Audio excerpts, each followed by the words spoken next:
अस्सलाम वालेकुम। टॉपिक है internal energy and first law of thermodynamics. पहले हम इंटरनल एनर्जी को देखते हैं, फिर उसके बाद फर्स्ट लॉ ऑफ थर्मोडायनेमिक्स की तरफ चलेंगे। इंटरनल एनर्जी हम कहते हैं sum of all possible kinds of energies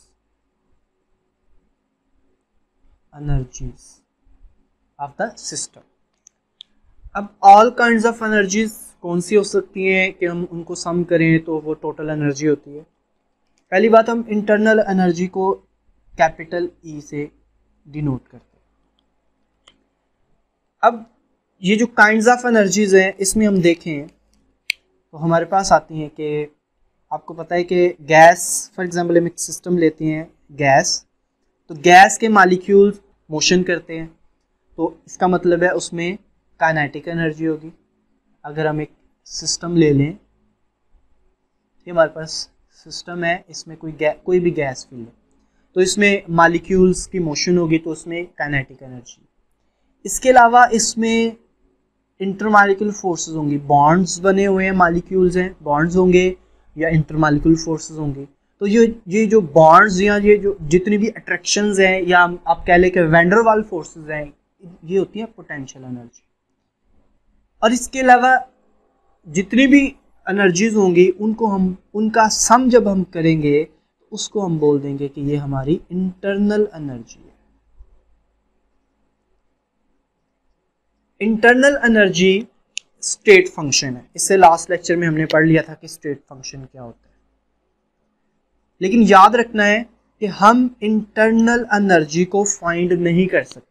अगर आप ये चाहें कि किसी सिस्टम की एनर्जी क्या है E, तो वो फाइंड कर लें, तो ऐसा पॉसिबल नहीं है। हाँ, एक चीज़ हम फाइंड कर सकते हैं और वो क्या है, हम change in internal energy find कर सकते हैं। क्योंकि अगर एक सिस्टम इनिशियल स्टेट पे है, वो फाइनल स्टेट में चला जाता है, तो हमें पता है E2 माइनस E1 क्या होगा, इंटरनल एनर्जी। लेकिन हम ये कह रहे हैं कि हम E1 और E2 फाइंड ही नहीं कर सकते, तो फिर डेल्टा E कैसे फाइंड करें। ये एक्चुअली हम डायरेक्ट नहीं बल्कि इनडायरेक्ट वे में फाइंड करते हैं। वो किस तरह, अगर मैं आपसे कहता हूं कि मैं इस सिस्टम को हीट प्रोवाइड करता हूं, अब जब इस सिस्टम को मैं हीट प्रोवाइड करूंगा Q, तो उससे दो काम होंगे। एक काम ये होगा कि इस सिस्टम की एनर्जी चेंज हो जाएगी, और दूसरा ये होगा कि ये सिस्टम कुछ वर्क करेगा। तो इसका मतलब है Q इक्वल होता है डेल्टा E, क्योंकि हीट जाके एनर्जी को चेंज करेगा और कुछ वर्क परफॉर्म करेगा। Q is equal to del E plus W। तो फिर डेल E कैसे फाइंड कर सकते हैं, डेल E क्या होगा, del E Q minus W, ये वर्क है। तो इस तरह से हम बोलते हैं कि डेल E जो है वो इक्वल होता है Q माइनस W के। इस तरह हम क्या करते हैं, हीट की वैल्यू और उसमें से माइनस कर देते हैं वर्क डन, तो इस तरह हम डेल E की वैल्यू फाइंड कर सकते हैं। अब अगर हम बात करें एनर्जी को सिस्टम में इन या आउट करने के कितने वेज हैं, तो हमारे पास एनर्जी को सिस्टम के अक्रॉस ट्रांसफर करने के, मतलब इन या आउट करने के दो तरीके हो सकते हैं। एनर्जी या तो हीट की फॉर्म में मूव करती है या हम उससे कुछ वर्क करवा लेते हैं। हीट जो है ये स्टेट फंक्शन नहीं होता, हमने लास्ट लेक्चर में पढ़ लिया इसको Q से डिनोट करते हैं हम। ये पाथ फंक्शन होता है। हीट क्या होती है, हीट जस्ट एक एनर्जी है जो कि सिस्टम से इन या आउट होती है। Quantity of heat, quantity of energy that flows across the boundary of a system. Heat क्या है, energy that flows across the boundary of the system, across the boundary of the system। हमने across का है, इसमें in भी हो सकता है, out भी हो सकता है। अब बात करते हैं वर्क। वर्क जो है ये होता है force into displacement, force into distance जो कि कवर होता है। लेकिन केमिस्ट्री में हम जिस वर्क की बात करते हैं वो फोर्स डिस्प्लेसमेंट वर्क नहीं होता, बल्कि हम केमिस्ट्री में प्रेशर वॉल्यूम वर्क की बात करते हैं। अब ये वर्क क्या होता है? जब भी हम किसी कोई वर्क करवाएंगे तो हम कहते हैं कि ये प्रेशर वॉल्यूम वर्क में जो फोर्स है वो प्रेशर बन जाता है। मतलब हम कोई सिस्टम है, फॉर एग्जांपल ये सिस्टम है, इसमें गैस है, फॉर एग्जांपल इसमें पिस्टन लगा हुआ है, ये पिस्टन मूवेबल है।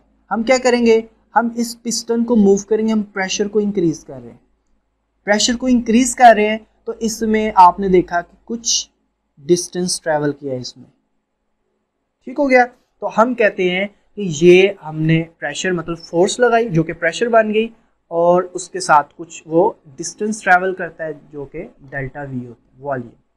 ये जो यहाँ पे मैंने लेंथ लिखी है ये एक्चुअली डेल वी ही है, क्योंकि कुछ उसने डिस्टेंस ट्रैवल किया है, और कुछ बुक्स पे ऐसे भी लिखा हुआ है कि एरिया इनटू लेंथ जो ट्रैवल करता है, एरिया इसमें दो लेंथ्स आती हैं और एक थर्ड लेंथ भी आ गई, तो वो क्या बन गया, वॉल्यूम। तो हम इसको जनरली ये जो बात लिखी हुई है ये केपी के बोर्ड में लिखी हुई है, जबकि ये पंजाब बोर्ड में जो है वो डायरेक्टली इसको इसी तरह लिख दिया हुआ है कि ये किस में कन्वर्ट हो जाती है, pressure volume. Force becomes pressure, जबकि जो डिस्टेंस होता है वो डेल्टा वी होता है। ये वर्क दो तरह का हो सकता है pressure volume work done by the system,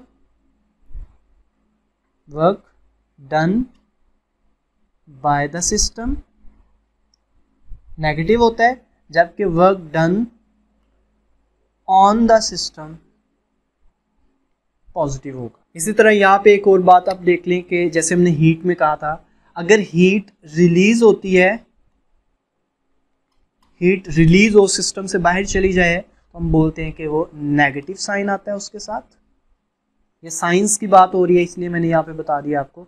और अगर हीट एब्जॉर्ब होगी तो वो पॉजिटिव साइन होता है उसके साथ। ये कन्वेंशन है, इसको आपने जहन में रखना है। अब हम चलते हैं first law of thermodynamics. First law of thermodynamics की बात करें तो ये actually law of conservation of energy भी हम इसको बोल सकते हैं। सेम ये जिस तरह law of conservation of energy है, इसको भी हम वही बोलते हैं। इसको अगर हम डिफाइन करें तो हम बोलते हैं कि energy can neither be created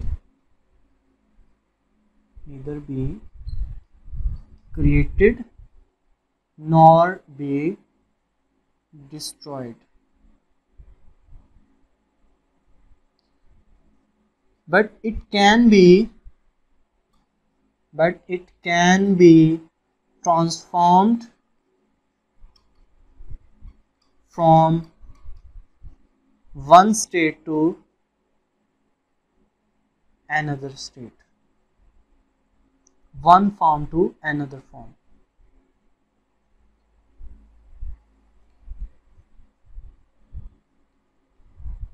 तो सेम डेफिनेशन ही law of conservation of energy की भी है। Energy can neither be created nor be destroyed but can be change from one form to another. अब अगर हम देखें इसको, एक सिस्टम लें और उसमें ये चीज़ हम अप्लाई करें तो हमें मैथमेटिकली क्या मिलता है। मैं कहता हूँ कि हम एक सिस्टम लिया, हम एक गैस है, इसमें हम इस सिस्टम को कुछ हीट प्रोवाइड करते हैं, हीट क्यू प्रोवाइड की। तो क्या ये हीट यहाँ पे जो है वो ज़ाया हो जाती है या कोई चीज़ बनती है? तो हम कहते हैं ऐसा नहीं होता, बल्कि हम जो हीट प्रोवाइड करते हैं वो ज़ाया नहीं हुई, बल्कि हीट दो काम करती है। एक तो जैसे हमने पहले भी देखा, एक तो उससे इंटरनल एनर्जी चेंज कर देगी, जाके हीट गई, सिस्टम की एनर्जी चेंज हो जाएगी, और दूसरा काम क्या होगा, इससे कुछ वर्क परफॉर्म होगा। अब अगर इसको रीअरेंज करें तो हमने जैसे इससे पहले भी देखा है, लाइक ये हो जाएगा Q माइनस W। अब अगर इसको फर्दर हम इलेबोरेट करें तो हम कहते हैं ये जो W है ये है वर्क, Q हीट है। अगर इसकी वैल्यू पुट करें हम तो delta E is equal to Q minus P delta V। अब अगर हम कहते हैं कि हम ऐसे सिस्टम को स्टडी कर रहे हैं जहाँ पे जो वॉल्यूम है वो फिक्स है, वॉल्यूम कांस्टेंट है, वॉल्यूम चेंज ना हो। तो अगर वॉल्यूम चेंज जीरो होगा, delta V is zero, V1 V2 के इक्वल है, वॉल्यूम चेंज ना नहीं होने देंगे। तो डेल V जीरो है तो वैल्यू पुट करें, del E is equal to Q minus P into zero. तो del E is equal to, ये वैल्यू जीरो हो जाएगी तो Q, अब क्योंकि यहाँ पे वॉल्यूम कांस्टेंट है तो यहाँ पे हम V लगा देते हैं। तो del E is equal to q v, ये शॉर्ट क्वेश्चन भी आ सकते हैं, जबकि इसके साथ इंथाल्पी वाला क्वेश्चन लगा के तो प्रूव दैट बना के तो ये लॉन्ग क्वेश्चन में भी आया हुआ है, लॉन्ग क्वेश्चन भी आ सकता है। इसका मतलब क्या है? इसका मतलब ये है कि जब वॉल्यूम फिक्स होता है, वॉल्यूम कांस्टेंट होता है, तो जितनी हीट भी हम सिस्टम को प्रोवाइड करेंगे वो सिर्फ एक काम करेगी, जाके इंटरनल एनर्जी में चेंज हो जाएगी, क्योंकि अब यहाँ पे वर्क तो होना नहीं है, क्योंकि वॉल्यूम क्या कर दिया हमने, फिक्स कर दिया। तो इस तरह हम बोलते हैं कि at constant volume heat provided to the system is equal to internal energy, change in internal energy of the system, या ऐसे कह लें कि change in internal energy of the system at constant volume is equal to heat absorb by the system.